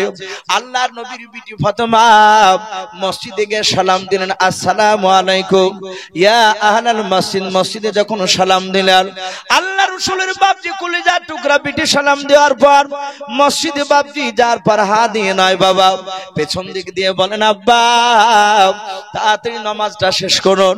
নবীজির কানে আওয়াজ গিয়েছেন ফাতেমা যোহরা রাদিয়াল্লাহু তাআলা আনহার কান্নার আওয়াজ। আল্লাহ দরুদ নবী কান্না সহ্য করতে পারতেন না। হাদিস শরীফে পাওয়া যায় আল্লাহর নবীর কলিজার টুকরা বেটে মা ফাতেমা যোহরা রাদিয়াল্লাহু তাআলা আনহা কাজ করতেন বাপজি, বাড়ির কাজ করতে করতে হাতে বাপজি ফোঁসা পড়ে যেত। আল্লাহর নবীর কলিজার টুকরা বেটে ফাতেমা এত গরিব ছিল। আলী রাদিয়াল্লাহু তাআলা আনহু নবীজির জামাই। আলী বলেন, ওগো ফাতেমা আমি গত পরশুদিন তোমার আব্বার সাথে যুদ্ধের ময়দানে গিয়েছিলাম। তোমার আব্বা অনেক বাদী পেয়েছে, অনেক গোলাম পেয়েছে। যাও তোমার আব্বাকে গিয়ে বলো গা একটা গোলাম কিংবা বাদী নিয়ে আসবা, তোমার সংসারে কাজ করবে, এতে তোমার উপকার হবে। আল্লাহর নবী বাপজি কথা শোনার পর নবীর বিটি ফাতেমা যোহরা রাদিয়াল্লাহু তাআলা আনহা বাপজি চলে গিয়েছিলেন। আল্লাহ রাসূল দূর থেকে দেখলেন ফাতেমা যোহরা আসছেন। আল্লাহ দরুদি নবী বাপজি সাহাবাদের সামনে মজমায় বসেছিলেন। নবী আমার ফাতেমাকে দেখে বাপজি কাছে গিয়ে বলেন, বেটে কেন তুমি আসলে? তোমার জামাইকে দিয়ে খবর দিলে তা আমি পয়গম্বর তোমার বাড়িতে গিয়ে দেখা করে আসব। সেই নবীজির কলিজার টুকরা বিটি ফাতেমা যোহরা রাদিয়াল্লাহু তাআলা আনহা ডাক দিয়ে বলেন, আব্বা জান তাড়াতাড়ি নামাজ শেষ করুন। আল্লাহ দরুদি নবী নামাজ শেষ করলেন। তাকে বলেন, মা কেন কান্না করেছো বলো? ফাতেমা ডাক দিয়ে বলেন, আব্বা আমার মা এতক্ষণ মনে হয় আর বেঁচে নাই। দরদে নবী ফাতেমাকে নিয়ে বাড়ি চলে গেলেন। যার পর ঠান্ডা পানি দিয়ে খাদিজার মুখে চেহারায় ছিটা মারলেন। খাদিজার জ্ঞান ফিরলো। আল্লাহর দরদে নবী ডাক দিয়ে বলে, ফাতেমা নাই খাদিজা, বলো তোমার কি হয়েছিল, কেন কান্না করতে করতে বেহুশ হয়ে গিয়েছিল বলো। খাদিজা কাদার বলে, নবী আমার এমন কিছু হয় না গো নবী, শুনে নেন, আপনি বলেছেন কবর কোন খুব ভয়ঙ্কর কঠিন জায়গা, যে কবর নাজাত পেয়ে যাবে সে সব জায়গায় নাজাত পেয়ে যাবে। ও আল্লাহর নবী, যে এই যে আপনার জীবদ্দশা, আপনি জিন্দা অবস্থায় আমি বিপদে পড়েছি, আপনি দৌড়ে এসে আমার পাশে এসে বসে গিয়েছেন, আপনি আমাকে জিজ্ঞাসা করছেন খাদিজা কি হলো। ও নবী, যে আপনার আগে যদি আমার ইন্তেকাল হয়ে যায় বলুন আপনি কি করবেন। বিশ্ব নবী বলুন, খাদিজা তোমার যদি আমার আগে ইন্তেকাল হয়ে যায়, যেমন ভাবে মানুষদেরকে দাফন করব ওইভাবে তোমাকে দাফন করব। আল্লাহর নবীজির কলিজার টুকরা বিটি নাই মা ফাতেমা জোহরা রাদিয়াল্লাহু তাআলা আনহার জন্ম দক্ষিণে মা খাদিজা নবীর হাত দুখানা ধরে বলে, নবী ও নবীজি শুনে নেন, আপনার আগে যদি ইন্তেকাল হয়ে যায় নবী আপনার মুখে শুনেছি কবরে নাকি তিনটা প্রশ্ন করা হবে, মান রব্বুকা মান নবিয়ুকা মা দীনুকা। ওগো নবী শুনে নেন, ওই তিনটা প্রশ্ন যারা উত্তর দিতে পারবে তাদের কবরটা নাজাত হয়ে যাবে, জাহান্নাম থেকে পরিত্রাণ পেয়ে যাবে, কবরটা জান্নাতের টুকরা হয়ে যাবে। ওগো আল্লাহর নবী শুনে নেন, যখন আপনি আমাকে দাফন করে আসবেন ও নবী হয়তো দুজন ফেরেশতা তারা চিনতে পারবে না ইনি খাদিজাতুল কুবরা, ইনি বিশ্ব নবীর অর্ধাঙ্গিনী ভেবে। ওগো আল্লাহর নবী, যে আমি তিনটা প্রশ্ন উত্তর যদি না দিতে পারি নবী, তাহলে আমি জাহান্নামের আগুন সহ্য করতে পারবো না। আল্লাহ রাসূল বলেন, ওরে খাদিজা তুমি কেঁদো না, আমি পয়গম্বর রাসূল তোমার কাছে কথা দিলাম, আমি শুনে না তোমার সুন্নাত দেখেছি, এমন ভাবে আমার সুন্নাতকে মানো, যেমন ভাবে আল্লাহর বিধানকে তুমি মানো। ওরে আমার খাদিজা, আমার ধারণা কোন ফেরেশতা তোমার সাথে বেয়াদবি করবে না। খাদিজা আর কেঁদো না, ও খাদিজা আর কান্না সহ্য করতে পারি না। খাদিজা বলছেন, হুজুর আমি কান্না বন্ধ করবো, আমার তিনটা যদি শর্ত বেঁধে না। বলে কি বলো? বলে নবী আমার ইন্তেকাল করে গেলে আপনি যে আমার জন্য কাফন পরাবেন। বলে হ্যাঁ, যদি কাফন পরান সেই কাফন পরানোর আগে হে রাসূল আপনি কথা দেন আপনার শরীরে পাঞ্জাবির এক টুকরা ছিট কিংবা যে চাদরটা আপনি ব্যবহার করেন ওই চাদরের এক টুকরা ছিট আপনি আমার কাফনের ভিতর ভরে দিবেন কিনা। রাসূল কাঁদতে কাঁদতে বলেন, খাদিজা আমি রাজি আছি। ও খাদিজা দুই নাম্বার বললো। খাদিজা বলে, হুজুর আপনার আগে যদি আমার ইন্তেকাল হয়ে যায় নিশ্চয় কবর কাটবেন আপনি আমাকে দাফন করার জন্য। বলে হ্যাঁ। হে রাসূল আপনি বলুন আমাকে কবরে রাখার পূর্বে আমি আমাকে যে কবরটা রাখবেন সে কবর আপনি নেবে আপনার পবিত্র হাত মোবারক খানা বরকতময় হাত উখানা দুই কবর, ওই কবরের চারিদিকে আপনি হাত বুলাবেন কিনা বলো। আল্লাহ রাসূল বলেন, খাদিজা আমি এটাও রাজি আছি। ভাই আমার বলার উদ্দেশ্য যে খাদিজাতুল কুবরা যার ব্যাপারে জান্নাতের খুশখবরি আল্লাহ নিজে দিয়েছেন, খাদিজা জান্নাতে। আবার আল্লাহ রাব্বুল আলামিন জিবরিলের মারফতে খাদিজাকে সালামও পাঠিয়েছিলেন। এত বড় দামি নারী হওয়ার পরও কবরের আযাব শুনে রাসূলের মুখ থেকে বাপজি তিনি অঝর নয়নে কাঁদতেন, মাঝে মাঝে বেহুশ হয়ে পড়ে যেতেন। আজ আমরা কেউ গ্যারান্টি দিতে পারবো না ভাই, সব আমরা নট গ্যারান্টি পাব। আমরা সবাই জাহান্নামী। যদি আমাদের যা কাজ আমাদের যা ব্যবহার আমরা যে বাপজি যেভাবে চলছে আমাদের মনে হয় না যে আমরা জান্নাত পাবো। আশা আছে কথা বলে আমাদের আমলে বাপজি আল্লাহ যদি একটিবার যদি দেখে শুধু এতটুকু কথা যদি আল্লাহ কিয়ামতের ময়দানে বলে, বান্দা বল কি করে এসেছিস, এতটুকু কথা বলে আমার মনে হয় না যে আমরা সেদিন বাপজি জান্নাত দিতে পারবো। ভাই এখানে অনেক বাপজি ভাই রয়েছে, আপনারা জানেন মসজিদের উন্নতি কল্পে বাপজি জালসা অনেকে দিয়েছেন, কিন্তু মাওলানা ইনামুল সাহেব বাপজি আমার বলেছেন এখানে লাস্ট পর্যন্ত এখানকার মানুষ দেয়, আর আমি নিজে থেকে বাপজি ঘর থেকে শুনছিলাম 2 কুইন্টাল রড পর্যন্ত 1 লক্ষ টাকা এই যে মানুষ এখানে দিচ্ছে, তাহলে নিশ্চয়ই এলাকার মানুষ বাপজি দান দিতে ভালোবাসে, দান করে। তাই আমি প্রতিটা বাপজি ভাইকে বলবো, ভাই বেশিক্ষণ কষ্ট দিব না, যেহেতু আপনাদের সামনে আরেকজন প্রধান বক্তা আমার পরই উনি আসবেন হয়তো আর কিছুক্ষণ পরে চলে আসবে। এখানে অনেক বাপজি ভাই রয়েছেন ভাই, কার আব্বা, কার মা, কার দাদা দাদি, কার নানা নানি, অনেকের বাপজি চলে গেছে। কার কলিজার টুকরা বিটি, কার কলিজার টুকরা বেটা বাপজি চলে গেছে, দুনিয়ার বুক থেকে চলে গেছে। তা আমি অনুরোধ করব ভাই, তারা কবরে কোন অবস্থায় আছে আমি জানি না। আমি প্রতিটা বাপজি ভাইকে ভাই আমি অনুরোধ করব, আমি বেশি নয় 1,50,000 আমি এটা চাইবো না ভাই। এখানে যারা আছেন বেশি নয়, মাত্র বাপজি 5,000 করে টাকা, বেশি নয়। এনামুল বাপজি আমাকে বলেছেন যে বাপ একটু শেষের বেলা একটু চাইবা, মানুষ দিবে 5,000 করে টাকা ভাই। যদি কোন আল্লাহর বান্দা শেষের বেলায় থাকে, বেশি নয়, মাত্র 10 জন ব্যক্তি একটু ভাই ঝটঝট করে আসে। সুবহানাল্লাহ। প্রাক্তন এই মাদ্রাসা সেক্রেটারি সাহেব ভাই, আমি ভাবলাম যে মনে হয় আমার শ্বশুর সব আদায় করে নিয়ে চলে গেছে মোটাগুলো, তা আমি সেই হিসাব করে 5,000 চেয়েছি। প্রাক্তন সেক্রেটারি সাহেব উনি বলছেন আমি 1 নয় 5 নয়, আমি 10,000 টাকার দাতা। বলুন মারহাবা। ভাই দেন বা না দেন একবার আল্লাহু আকবারটা বলবে।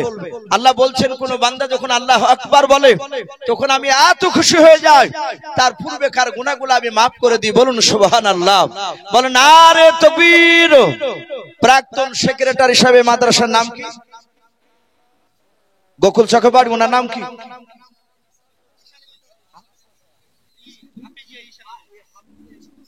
হাফিজা ইশাক আলী মন্ডল। প্রাক্তন যে সেক্রেটারি হাসান আলী মন্ডল, উনি বলছেন আমি 10,000 টাকার দাতা। বলুন মারহাবা। আল্লাহ তার 10,000 টাকার দানকে আল্লাহ কবুল করুন, তার আত্মীয় স্বজন কবর আযাবকে maaf করুন। আয় আল্লাহ তুমি তার ইমানটা হযরত আবু বকর সিদ্দিক রাদিয়াল্লাহু তাআলা আনহুর মতো বানিয়ে দাও। বলুন আল্লাহুম্মা আমিন। ভাই যখন 10,000 দিলেন আমি 5,000 করে 10টা চেয়েছি, আর 10,000 করে ভাই একটু 5টা মানুষ আসে ভাই। ইসলামের খুঁটি আমরা জানি 5টা, একটা হয়েছে ভাই একটু ঝটঝট করে বলি ভাই, দেরি করবে না গো মা বোন, মা বোনেরা। আমি দেখেছি, আমি পেছনে বসছিলাম, আমার শ্বশুর মশাইয়ের হাতে দেখলাম 5 করে 10,000 টাকা নয় 12,000 টাকা দিয়েছেন তারা মা পিটিতে। এখানে অনেক মা পিটি রয়েছে, আমি আপনাদের অনুরোধ করবো আপনারা একটু মসজিদ বানানোর জন্য কিছু দেন। সুবহানাল্লাহ। বলেন নারে তাকবীর। এই শফিকুল ইসলাম নামে দেখো বান্দা কোথায় যে ছিল, আল্লাহর নাম শুনে দেখো 10,000 টাকা দিলাম, যার সাথে যে নিয়াতে করিয়াছে দান, দানকে কবুল করো তুমি সুবহান। অগবারি দোয়া করি অগপাক বাণী, মিজানেতে নেকির পাল্লা করে দিও ভাই। আল্লাহুম্মা আমিন। নারে তাকবীর। ভাই দুজন হয়েছে ভাই, একটু আসি। মাশাআল্লাহ। ভাই দেখেন আব্দুর রশিদ সাহেব, উনি বলছেন আমি 1 টলি ইটের দাতা। বলুন মারহাবা। বলেন আরে তাকবীর। আল্লাহ তার 1 টলি ইটকে আল্লাহ তুমি কবুল করে নিও। আল্লাহ তুমি তার রুজি রোজগারে বরকত দাও, তার আত্মীয়স্বজন কবর আযাবকে maaf করে দাও। বলুন আল্লাহুম্মা আমিন। ভাই একটু তাড়াতাড়ি আসো ভাই।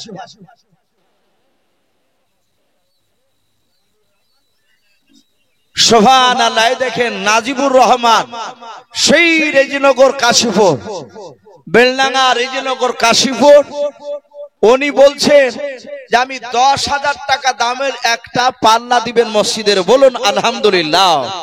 বলেন আরে তাকবীর। নাজিবুর রহমান রেজিনগর সেই কাশীপুর থেকে বলছেন আমি মসজিদের দরজা 10,000 টাকা দামে দেব। আল্লাহ তার 10,000 টাকা দামের এই দরজাকে আল্লাহ কবুল করে নেন। বলুন আল্লাহুম্মা আমিন। আয় আল্লাহ তুমি বলেছো যারা মসজিদে দান করবে তাদের জন্য আমি জান্নাতে 1 টাকার ঘর বানাবো। ওগো মালিক আমি তোমার কাছে দোয়া করি মহল্লাও যারা দান করছে, যারা করতে পারে নাই, তুমি সকলের জন্য জান্নাতে তুমি 1 টাকার আমাদের ঘর বানিয়ে রাখো। বলুন আল্লাহুম্মা আমিন। বলেন আরে তাকবীর। সুবহানাল্লাহ। দেখেন মাওলানা সিরাজুল সাহেব, হাফেজ সিরাজুল ভাই আমার, উনি কাটা বাগানে থাকেন। আমি গত 3-4 বছর থেকে ওনাদের মাদ্রাসায় যাই। আল্লাহ বেচারা আগামী তো আছে জালসা, উনি এসে কথা বলছিলেন আমার সঙ্গে। উনি বলছে যে আমিও 5,000 টাকার দাতা। বলুন মারহাবা। আল্লাহ তার 5,000 টাকা দানকে মাওলানার কবুল করে নিয়ে মহল্লা তুমি তার আত্মীয়স্বজন কবর আযাবকে তুমি maaf করে দাও। বলুন আল্লাহুম্মা আমিন।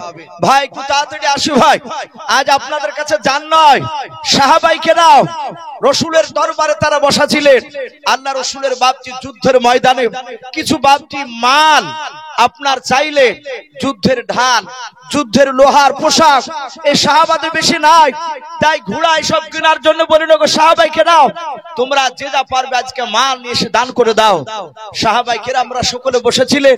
হঠাৎ করে বাপজি একটা রসুলের বাপজি সাহাবিয়া একটা নারী তার কলিজার আপনার 1.5 বছরের বাচ্চা হাতে করে এইভাবে তুলে বলছেন রাসূলুল্লাহ আমার সামর্থ্য এমন কিছু নেই, ধন সম্পদ আমার নাই, আমার এই সন্তানটা আপনার যুদ্ধের জন্য আমি দান করে দিলাম, বলুন আলহামদুলিল্লাহ।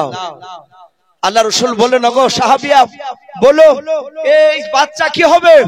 বলে নবী এই বাচ্চা বিকৃত এখন হবে না। রসুল শুনে নেন কাফিররা যখন আপনাকে তলোয়ার চালাবে কোন সাহাবাকে দিয়ে দিবেন যার কাছে ঢাল থাকবে না, তখন এই বাচ্চাটা এইভাবে যেন তলোয়ার সামনে দিয়ে ঢাল স্বরূপ যেন ধরে রাখে। ভাই আজকে জান নয় তারা জানের প্রতিযোগিতা করতেন, আজকে জান নয় বাপজি কিছু মাল ধন সম্পদ থেকে বাপজি কিছু মাল টাকা একটু আসি ভাই ঝটঝট করে দি। সুবহানাল্লাহ। মুমিনুল শেখ এখানে বাড়ি নাকি? এদিন এই মাওলানা সাহেবের বড় ভাই মমিনুল ইসলাম উনিও বলছেন আমি 1 কুইন্টাল রড, বলুন মারহাবা, বলেন আরে তাকবীর। আল্লাহ তাআলা 1 কুইন্টাল রড কে আল্লাহ কবুল করুন, বলুন আল্লাহুম্মা আমিন। আয় আল্লাহ রড দিয়ে যেমন ছাদকে টনটনি করে ধরে রাখে, ওগো মাওলা তুমিও সেই মমিনুল ইসলামের ঈমানটা তুমি রডের মতো মজবুত করে দাও, বলুন আল্লাহুম্মা আমিন। ভাই একটু আসি ভাই, আল্লাহ বলেছেন আমা খলাকনাকুম আজওয়াজা। সুবহানাল্লাহ। মাঠপাড়া রফিকুল শাহ বলেন আরে তাকবীর। মাঠপাড়া রফিকুল শাহ উনিও বলছেন 1 টল ইট, বলুন মারহাবা। মাঠপাড়া রফিকুল শাহ নামে দেখো বান্দা কোথায় যে ছিল, আল্লাহ নাম শুনে দেখো 1 টল ইট দিয়া গেল। ওগো বাড়ি দোয়া কোনি ওগো পাক রব্বানা জান্নাতে খেলায় তুমি আঙ্গুর বেদানা আল্লাহুম্মা আমিন। আরে তাকবীর। ভাই একটু তাড়াতাড়ি আসি। মাশাআল্লাহ দেখেন এই মাওলানা সাহেবের আবার মেজো ভাই উনিও বলছেন 1 টলি বালি, বলুন মারহাবা। আয় আল্লাহ বালির দানাতে যত দানা রয়েছে বালি এক একটা দানার বিনিময়ে ও মাওলা তুমি 5 লক্ষের উপর বেশি করে তুমি নেকি লিখে দাও, বলুন আল্লাহুম্মা আমিন। আল্লাহ তুমি তার আত্মীয়স্বজন কবর আযাবকে maaf করে দাও, বলুন আল্লাহুম্মা আমিন। মাশাআল্লাহ দেখেন মাওলানা সাহেব নাম মৌলানা হাজিকুল ইসলাম সাহেব, এ দেখেন ওরা ভাই ভাই বাপজি পাল্লা পালি শুরু করে দিয়েছে। মৌলানা হাজিকুল ইসলাম সাহেব উনিও বলছেন 1 টলি বালি, 1 টলি বালি, বলুন মারহাবা, বলেন আরে তাকবীর। আল্লাহ সেই মৌলানা ভাইয়ের 1 টলি বালিকে আল্লাহ কবুল করে নে, মহল্লা তুমি তার ইলমিয়াতকে কবুল করে নাও, বলুন আল্লাহুম্মা আমিন। আল্লাহ তুমি তার দ্বারা দ্বীনের খিদমত তুমি করে নাও, তার আত্মীয়স্বজন কবর আযাব maaf করে দাও, তাদের রুজি রোজগারে বরকত দাও, বলুন আল্লাহুম্মা আমিন। ভাই আসি।